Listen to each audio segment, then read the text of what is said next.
Hello students, मेरा नाम श्रुति तुलसानी है और आज हम क्लास 8th का क्वाड्रिलेटरल चैप्टर का पार्ट 3 करने जा रहे हैं, जिसमें हम पैरेललोग्राम के बारे में पढ़ेंगे।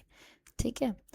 अब जो पैरेललोग्राम होता है वो एक ऐसे टाइप का क्वाड्रिलेटर होता है जिसकी ऑपोजिट साइड्स क्या होती हैं, पैरेलल होती हैं। ऐसे क्वाड्रिलेटर जिसके ऑपोजिट साइड्स पैरेलल होती है उसको हम क्या बोलेंगे, पैरेललोग्राम बोलेंगे। अब एक हमने ये बनाया फिगर, जिस हमने दो सेट्स ऑफ पैरेलल लाइंस बनाई है। ठीक है, ये दो सेट्स ऑफ पैरेलल लाइंस हमने ड्रॉ करी और ये क्या है, हम ये बात का ध्यान रखेंगे कि ये 90 डिग्री पे ड्रॉ ना हो। ठीक है, ये किसी एक एंगल पे ड्रॉ हो, क्योंकि अगर 90 डिग्री पे ड्रॉ होगी तो ये क्या बन जाएगा, एक रेक्टेंगल बन जाएगा। ठीक है, तो हम इस बात का ध्यान रखेंगे कि ये 90 डिग्री पे ड्रॉ ना हो फॉर पैरेललोग्राम। अगर हम सपोज करते हैं, ठीक है, हम सपोज करते हैं कि मैंने एक पैरेललोग्राम ड्रॉ किया ऐसे। ये मेरे पास हो गया एक पैरेललोग्राम जिसकी ऑपोजिट साइड्स क्या है, पैरेलल है। सपोज मैंने क्या किया, मैंने इस एंगल को ले लिया मैंने 30 डिग्री। ठीक है, इसको मैं नाम देती हूँ A, B, C and D. तो जब भी हमारे पास पहली एक कुछ हम बेसिक्स पढ़ते हैं कि जब भी हमारे पास दो सेट्स ऑफ पैरेलल लाइंस होती हैं, ठीक है, और उसमें से एक ट्रांसवर्सल गुजरती है, तो angle on the same side of transversal, इन दोनों का सम क्या होता है, 180 डिग्री होता है। ठीक है, तो मैं इसको बोलूँगी 1 और 2, angle 1 plus angle 2 equal to 180 degree. ऐसे ही ये एक पैरेलल लाइन है और सपोज ये दोनों एक पैरेलल लाइन है और ये एक ट्रांसवर्सल गुजर रही है, तो एंगल 1 प्लस एंगल 3 भी 180 डिग्री हो जाएगा। सिमिलरली एंगल 2 प्लस एंगल 4 भी 180 डिग्री होगा और एंगल 3 प्लस एंगल 4 भी 180 डिग्री होगा। इसका रीज़न क्या है, angle sum of angle on the same side of transversal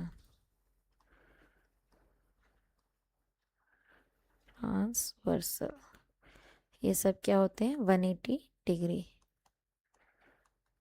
ठीक है, तो अगर ये हमारे पास एक पैरेललोग्राम है तो ये 30 है, अगर मैं इसको 1 मान लूँ तो 30 plus angle 1 equal to 180 degree होगा। ठीक है, अब मैं अगर इसको एंगल 2 मान लेती हूँ तो मैं लिख सकती हूँ, सॉरी, इसको मैं बोल सकती हूँ एंगल 1 हो गया मेरे पास 180 माइनस 30 विच इज़ एंगल 1 हो गया मेरे पास 150। ठीक है, अब मैंने बोला एंगल 1 प्लस एंगल 2 भी मेरे पास 180 होगा। इसका जो रीज़न लिखना है हमें यही लिखना है, sum of angle on the same side of transversal. ठीक है, अब मेरे पास एंगल 1 प्लस एंगल 2 भी 180 हो गया, एंगल 1 में मेरे पास 150, 150 प्लस एंगल 2 कितना हो गया मेरे पास 180, एंगल 2 हो गया मेरे पास 180 माइनस 150 विच इज़ एंगल 2 भी मेरे पास हो गया 30। ठीक है, तो एंगल 2 मेरे पास क्या हो गया 30। अब हम एंगल 4 भी निकाल लेते हैं। एंगल 4 क्या होगा मेरे पास, एंगल 2 प्लस एंगल 4 कर लेती हूँ मैं। एंगल 2 है मेरे पास 30 प्लस एंगल 4 इक्वल टू 180, 30 यहाँ प्लस हो रहा है यहाँ जाके माइनस, तो एंगल 4 आ गया मेरे पास 180 माइनस 30, एंगल 4 आ गया मेरे पास 150। अगर अब आप देखो कि मेरे पास एंगल 150 है, एंगल 4 भी मेरे पास क्या है 150, तो इसके ऑपोजिट एंगल्स क्या आ रहे हैं, इक्वल आ रहे हैं। हम इसकी डिडक्शन भी कर सकते हैं, बट पैरेललोग्राम की प्रॉपर्टी होती है कि पैरेललोग्राम के ऑपोजिट एंगल्स क्या होते हैं, इक्वल होते हैं। ठीक है, अगर हम इसको डिड्यूस करना चाहें तो हम इसको कैसे डिड्यूस करेंगे, देखिए, एक पैरेललोग्राम बनाऊंगी मैं। ठीक है, यह एंगल मैं ले लूँगी x। ठीक है, इसको मैं नाम दे देती हूँ A, B, C and D. ठीक, second, A, B, C and D मैंने नाम दे दिया। इसको मैंने ना, चलो अब मैं क्या बोलूँगी, एंगल x प्लस एंगल 1 मेरे सॉरी एंगल b, इसको ये एंगल b है, ये एंगल c है, ये एंगल d है। Angle x plus angle b क्या होगा मेरे पास, 180 degree. Same reason, sum of angle on the same side of transversal. Transversal क्या होती है, अगर मेरे पास ये दो लाइंस है, ये ट्रांसवर्सल है, तो ये एंगल और ये एंगल सेम साइड है ट्रांसवर्सल की, इन दोनों एंगल का सम क्या होगा, 180 डिग्री। ठीक है, अब मैं लिख सकती हूँ angle B plus angle C भी इसी रीजन से 180 होगा। ठीक है, सेम रीजन। अब मैं यहाँ से भी बी की वैल्यू निकालती हूँ और यहाँ से भी बी की वैल्यू निकालती हूँ। फर्स्ट से अगर मैं बी की वैल्यू निकालूंगी तो मेरे पास क्या आ जाएगी, बी की वैल्यू आ जाएगी मेरे पास angle B equal to 180 minus angle x, और यहाँ से मैं बी की वैल्यू निकालूंगी तो एंगल बी आ जाएगा 180 माइनस एंगल सी। ठीक है, अब ये दोनों बी है, इसको मैं नाम दे देती हूँ 1 एंड 2।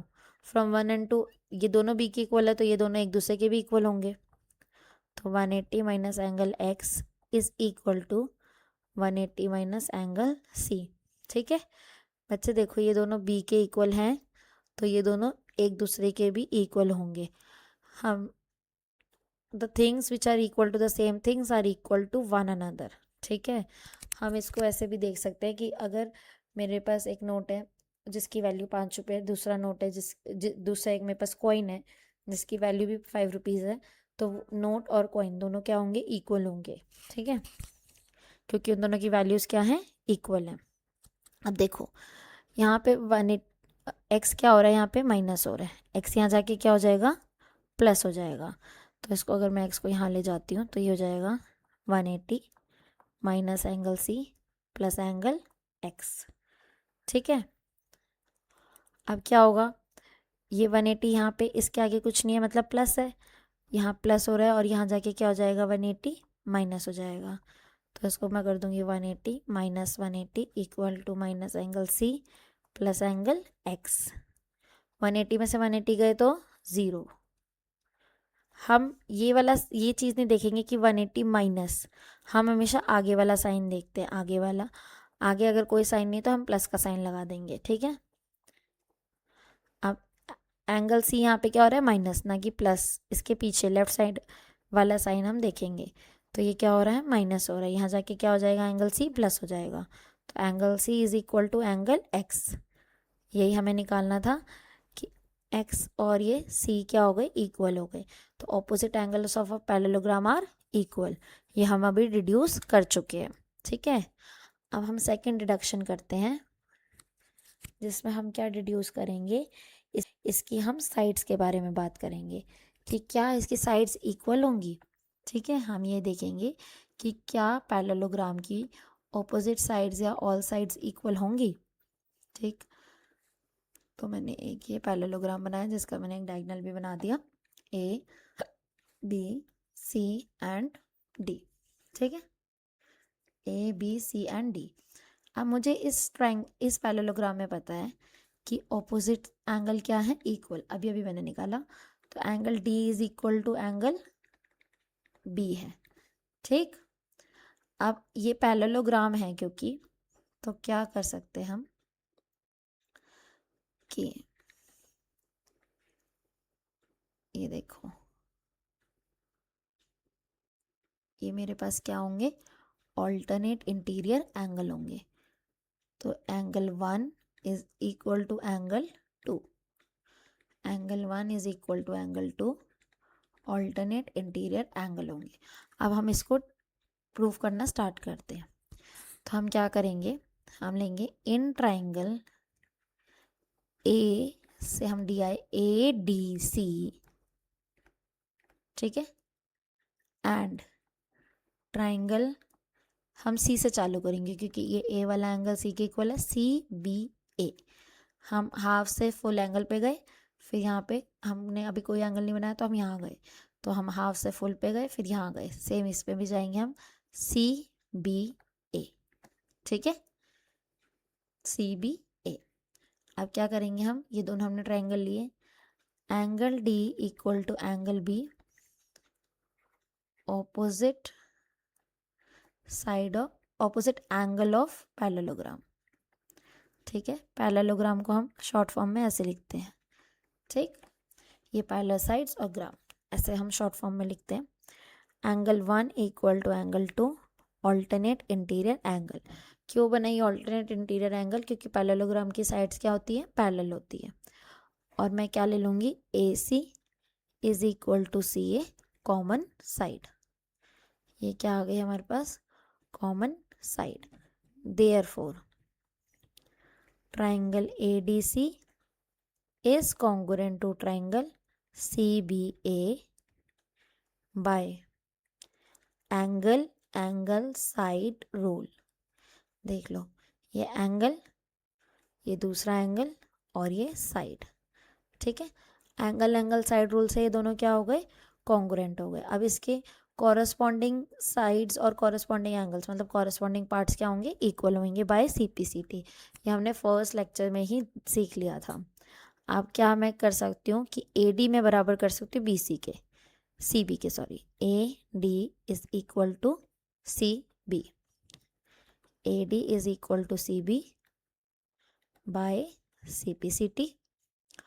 और मैं क्या कर सकती हूँ? इसके बाद हमने यहाँ से शुरू किया है, और मैं क्या कर सकती हूँ? DC is equal to AB, DC is equal to BA, DC equal to BA by CP/CT।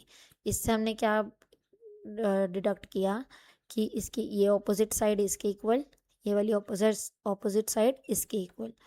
तो जो AB है तो हम इसमें क्या डिड्यूस करेंगे कि जो पैरेललोग्राम है उसकी ऑपोजिट साइड्स क्या होती हैं? इक्वल। ठीक है, opposite sides of parallelogram are equal. ठीक है, अभी हमने दो चीज़ देख ली कि ऑपोजिट एंगल ऑफ पैरेललोग्राम भी इक्वल है, ऑपोजिट साइड्स ऑफ पैरेललोग्राम भी इक्वल है। ठीक है, अब हम एक चीज़ देखेंगे कि जो रेक्टेंगल है हमारे पास, ठीक है, क्या रेक्टेंगल एक पैरेललोग्राम है? अगर आप ध्यान से सोचो तो रेक्टेंगल एक स्पेशल काइंड ऑफ पैरेललोग्राम है, एक स्पेशल काइंड ऑफ पैरेललोग्राम है जिसके सारे एंगल्स कितने डिग्री के होते हैं? 90 डिग्री के। हमने क्या बोला? देखो, इसके ऑपोजिट साइड्स इक्वल होती हैं, पैरेलल होती हैं, तो ये पैरेललोग्राम हुआ। पर एक स्पेशल टाइप का पैरेललोग्राम हुआ जिसके सारे एंगल्स क्या हैं? 90 डिग्री के। अगर हम इसका वेन डायग्राम बनाना चाहें तो हम कैसे बना सकते हैं? हम इसको ऐसे बना सकते हैं कि ये है मेरे पास पैरेललोग्राम। ठीक है, उसके अंदर आ गया हमारे पास रेक्टेंगल,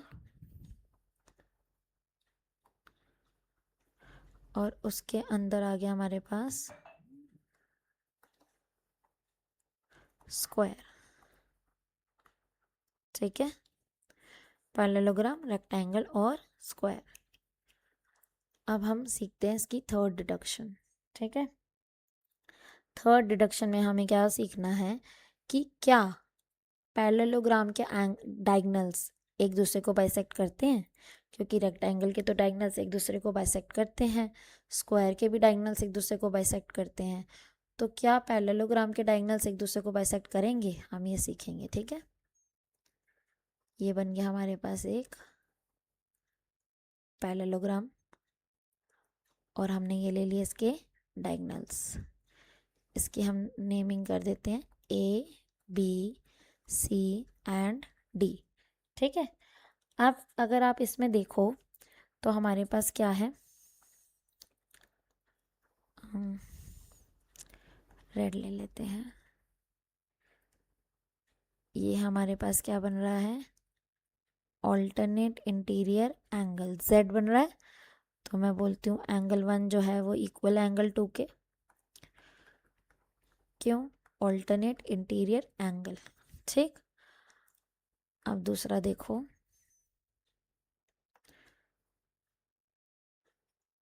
ये हमारे पास क्या है, वर्टिकली ऑपोजिट एंगल है हमारे पास, ठीक है। ये क्या है हमारे पास, वर्टिकली ऑपोजिट एंगल। इसको मैं नाम दे देती हूँ ओ, इस एंगल को मैं नाम दे देती हूँ 3 और इसको मैं दे देती हूँ 4। तो एंगल 3 इक्वल टू एंगल 4 मेरे पास क्या है, वर्टिकली ऑपोजिट एंगल। जब भी दो लाइन इंटरसेक्ट कर रही होती हैं तो उसके जो ऑपोजिट एंगल होते हैं वो हमेशा क्या होते हैं, इक्वल। तो 1 इक्वल टू और 3 इक्वल 4। ये क्या है, कौन सा एंगल कहलाते हैं, वर्टिकली ऑपोजिट एंगल। अब इसको मैं कैसे लिख सकती हूँ, मैं ट्राइंगल लूंगी। In triangle AOD and triangle ए से स्टार्ट किया मैंने COB, ठीक है, क्योंकि एंगल ए वाला एंगल सी के इक्वल है, तो एंगल COB। हमें ट्राइंगल का नाम लिखते वक्त बहुत ही ध्यान से लिखना है कि क्योंकि हमें इसके कॉरेस्पॉन्डिंग पार्ट्स को क्या करना है, इक्वल करना है। तो मैं क्या लिख सकती हूँ उसमें, angle 1 equal to angle 2 alternate interior angle, angle 3 equal to angle 4 vertically opposite angle, AD is equal to BC। क्यों है AD इक्वल टू BC, क्योंकि अभी अभी हमने देखा opposite sides of parallelogram are equal, opposite sides of parallelogram are equal, ठीक है। तो अब हम क्या लिखेंगे, देयरफॉर, ऐसे हम लिखते हैं देयरफॉर 3 बिंदी डाल के, triangle AOD is congruent to triangle COB। कौन से रूल से हुआ, by angle angle side rule, ठीक है। एंगल एंगल और एक साइड को हमने इक्वल किया। इससे हम क्या डिड्यूस कर सकते हैं, देखो इससे हम ये डिड्यूस कर सकते हैं कि OA is equal to OC, OA equal to OC by CPCT। देखो ये वाली साइड इसके इक्वल हो गई, तो ये वाला डायगोनल क्या हो गया, बाइसेक्ट हो गया। DO equal to BO, DO equal to BO by CPCT। तो अब हमने क्या डिड्यूस किया कि जितने भी डायगोनल हैं, diagonal of rectangle, sorry diagonal of parallelogram bisect each other. हमें ये थ्योरम्स ये सब डिड्यूस करना आ सकता है। ऐसे पूछा जा सकता है कि आप शो करिए कि जो डायगोनल्स ऑफ पैरेललोग्राम है वो इक्वल होते हैं, तो हमें ऐसे शो करना पड़ेगा पूरा सही से, जैसे मैंने रिप्रेजेंट किया है आपको वैसे रिप्रेजेंट करना पड़ेगा, ठीक है। तो अब हमने पैरेललोग्राम की कौन कौन सी प्रॉपर्टी सीख ली, हम लिख लेते हैं एक बारी।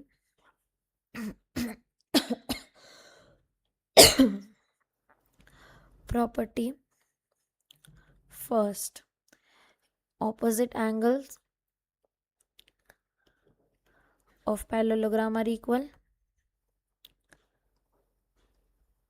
सेकेंड हमने सीखी opposite sides of parallelogram are equal।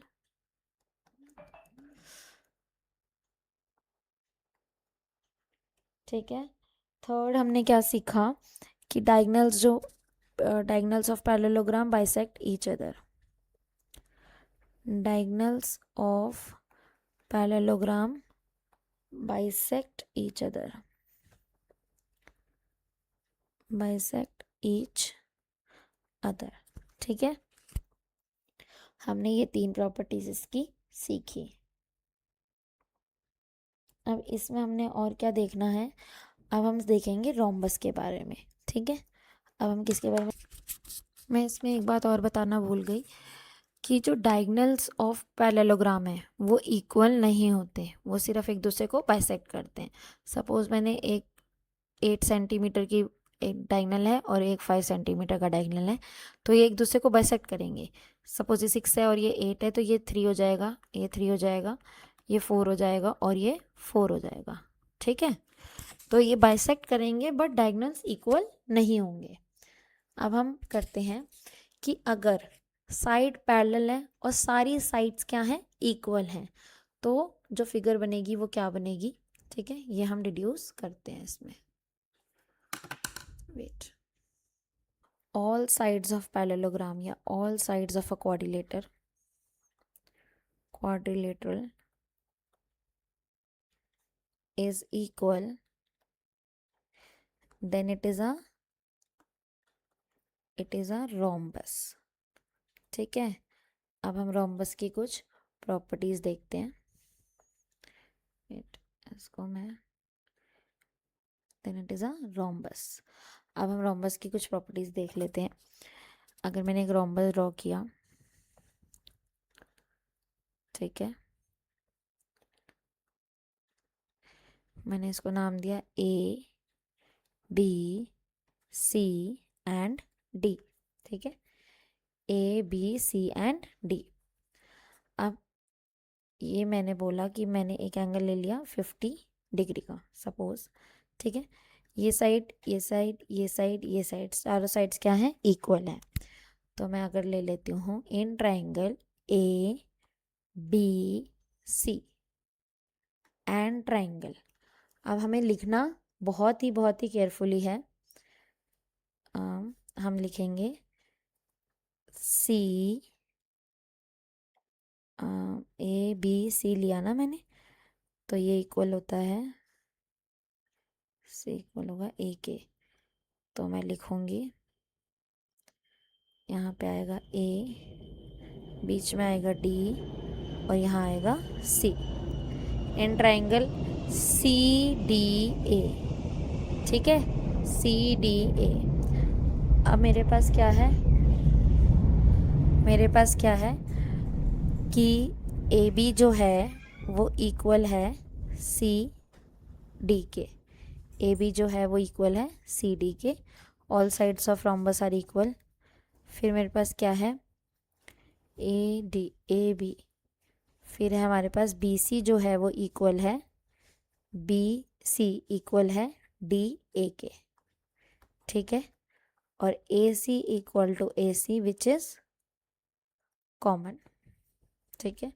Therefore triangle ABC is congruent to triangle CDA by SSS rule, ठीक है। तो मेरे पास क्या हो जाएगा, एंगल B, बीच वाला angle, angle B is equal to angle D, angle B is equal to angle D which is equal to 50 degree हो जाएगा, ठीक है। अब मेरे पास क्या है, opposite angles of rhombus are equal. ऐसे ही अगर मैं ये वाला डायगोनल ड्रॉ करूं तो एंगल A बराबर आ जाएगा मेरा एंगल C के। तो हमने क्या डिड्यूस किया कि opposite angles of rhombus are equal, ठीक। अब हमने देखा कि ऑपोजिट एंगल्स ऑफ रोम्बस जो हैं वो इक्वल है। अब हम इसको कैसे CPCT से, देखो हम क्या कर सकते हैं कि ये वाला जो एंगल है, ये वाला एंगल हम इसके इक्वल कर सकते हैं। सी एंगल BCA, B फिर C फिर A, ऐसे ही हम इसको किसके इक्वल से कर सकते हैं, DAC के is equal to angle DAC जो कि ये वाला एंगल है बाय CPCT। अब ये वाले जो दो एंगल्स हैं ये ऑल्टरनेट इंटीरियर एंगल बन रहे हैं। अगर आप इसको ध्यान से देखो तो ये हमारे पास ऑल्टरनेट इंटीरियर एंगल बन रहे हैं, ठीक है। तो BC जो है वो पैरेलल हो जाएगी AD के। ऐसे ही हम क्या कर सकते हैं, अरे BC जो है वो AD के पैरेलल हो जाएगी। और ऐसे ही हम क्या कर सकते हैं, ये वाला जो एंगल है उसको इसके इक्वल कर सकते हैं, एंगल BAC को इक्वल कर सकते हैं हम DCA के is equal to angle DCA जो कि ये वाला एंगल है, ठीक है। ये दोनों भी क्या है, इसको हम CPCT से इक्वल कर रहे हैं, but this is alternate interior angle, therefore BA is parallel to CD। अब हमें क्या पता चला कि जो बी सी और ए डी ये पैरेलल हैं, बी ए और ए सी ये दोनों क्या हैं, पैरेलल हैं। तो ऑपोजिट साइड्स ऑफ रोम्बस क्या हो गई, हमने दूसरी प्रॉपर्टी क्या ली कि opposite sides of rhombus, equal तो सारी साइड्स थी, ऑपोजिट साइड्स ऑफ रोम्बस क्या हो गई, पैरेलल, आर पैरेलल। ठीक है, अब हम क्या देखते हैं नेक्स्ट। अगर हमारे पास एक रोम्बस है अगर हमारे पास एक रोम्बस है, ठीक है, हमने ये वाला एंगल लिया था 50, तो ये भी हो गया 50 क्योंकि ऑपोजिट एंगल क्या है, इक्वल है। अब हमारे पास ये वाली साइड इसके इक्वल है, तो ये वाला एंगल इसके इक्वल होगा, angle opposite to equal sides are equal. तो अगर मैं इसको ए लेती हूँ तो ये भी मेरे पास क्या हो गया, ए हो गया। ठीक है, ऐसे ही इस वाले ट्राइंगल में ये वाला एंगल इस वाले एंगल के क्या होगा, इक्वल होगा। ठीक है, ये मैंने बी लिया तो ये भी क्या हो गया, मेरे पास बी हो गया। और अभी अभी हमने प्रूव किया था कि ये वाला जो एंगल है वो इसके इक्वल होगा, तो मतलब angle A equal to angle B होगा। क्यों, एक ये ऑल्टरनेट इंटीरियर एंगल है, क्योंकि इसकी पैरेलल साइड्स क्या होती हैं, इक्वल होती है, रोम्बस की पैरेलल साइड्स इक्वल होती है, तो ऑल्टरनेट इंटीरियर एंगल इक्वल होंगे, तो ये सारे एंगल क्या हो जाएंगे, ए हो जाएंगे। ये सारे एंगल मेरे पास क्या हो जाएंगे, ए हो जाएंगे। ये भी ए, ये भी ए, ये भी ए और ये भी ए। तो इससे हमें क्या पता चला कि जो डायगोनल है रोम्बस का, डायगोनल ऑफ रोम्बस जो है वो क्या करता है, बाइसेक्ट करता है। किसको बाइसेक्ट करता है, एंगल ऑफ रोम्बस को, बाइसेक्ट इट्स एंगल। ठीक है, देखो इस एंगल को इसने बाइसेक्ट करा, मतलब दो इक्वल पार्ट्स में बांटा, ए और ए में। इस एंगल को भी इसने बाइसेक्ट करा, दो इक्वल पार्ट्स में बांटा, ए और ए में। ठीक है, अब हम नेक्स्ट प्रॉपर्टी पढ़ते हैं रोम्बस की, जो कि क्या है कि डायगोनल ऑफ रोम्बस एक दूसरे को बाइसेक्ट करते हैं क्या, हमने ये पढ़ना है कि डायगोनल ऑफ रोम्बस एक दूसरे को बाइसेक्ट करते हैं या नहीं। ये हमने बनाया रोम्बस और ये हमने उसके कंस्ट्रक्ट किए डायगोनल्स। ठीक है, A B C D and O. अब देखो ये वाला एंगल जो है वो इसके इक्वल है, ऑल्टरनेट इंटीरियर एंगल। ठीक है, जेड बन रहा है सी, ये एक जेड फॉर्म हो रहा है।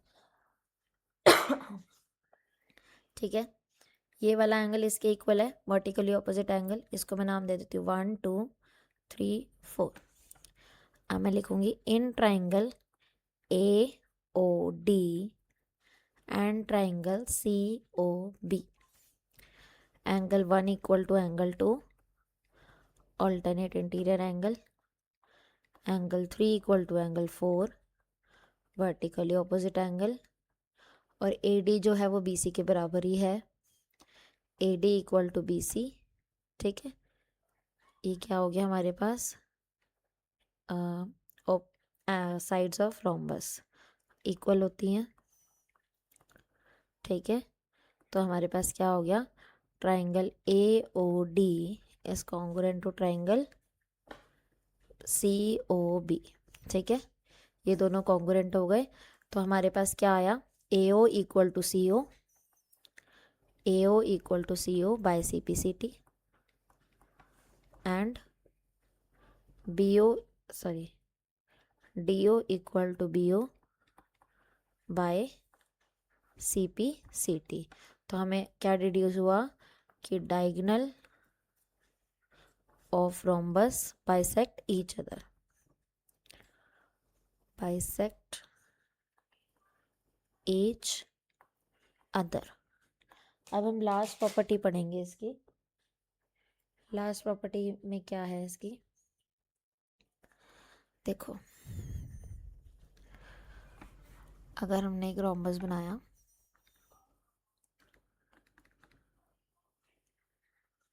एक हमने रोम्बस कंस्ट्रक्ट किया, हम ट्राइंगल लेंगे A B C D and O. In triangle A B O and triangle A D O. ठीक है, मैंने एक ये वाला ट्राइंगल लिया और एक ये वाला ट्राइंगल लिया। अब इसमें देखो ए बी जो है वो ए डी के इक्वल है। ठीक है, ये वाला इसके इक्वल है, तो मैं लिखूंगी A B is equal to A D. ठीक है, sides of rhombus are equal, B O equal to D O, diagonal of rhombus bisect each other. ठीक है, बाइसेक्ट ईच अदर आप पूरा लिख लेना इसे। और थर्ड क्या है, A O equal to A O common. तो हमारे पास ये वाला दोनों ट्राइंगल क्या हो गए, कॉन्ग्रुएंट हो गए by SSS rule. Triangle A B O is congruent to triangle A D O by SSS rule. तो इससे हमें क्या हो जाएगा, एंगल 1 बराबर हो जाएगा एंगल 2 के बाय सीपीसीटी।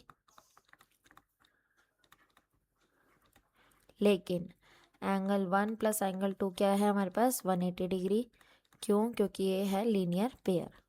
तो मैं एंगल 2 की जगह एंगल 1 लिख सकती हूँ। Angle 1 plus angle 1 180, 2 angle 1 equal to 180 degree. तो एंगल 1 क्या आ गया, 180 divide by 2 which is 90 degree. तो हमने प्रॉपर्टी क्या सीखी रोम्बस की, कि जो डायगनल्स है रोम्बस के वो बाइसेक्ट करते हैं एक दूसरे को एट 90 डिग्री। ठीक है, diagonals of rhombus bisect each other at 90 degree. Second,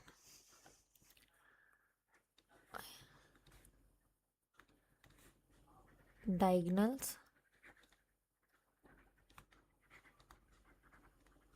rhombus bisect each other at 90 degree. All sides equal होती हैं इसकी, ऑपोजिट एंगल्स इक्वल होते हैं। ठीक है, और डायगोनल जो है वो बाइसेक्ट करते हैं एंगल ऑफ रोम्बस को, एंगल्स ऑफ रोम्बस को। जो डायगोनल्स होते हैं वो इक्वल नहीं होते। ठीक है, तो आज हमने पढ़ा पैरेललोग्राम और रोम्बस के बारे में। कल हम इसके क्वेश्चंस करेंगे। Thank you very much for watching my video. Please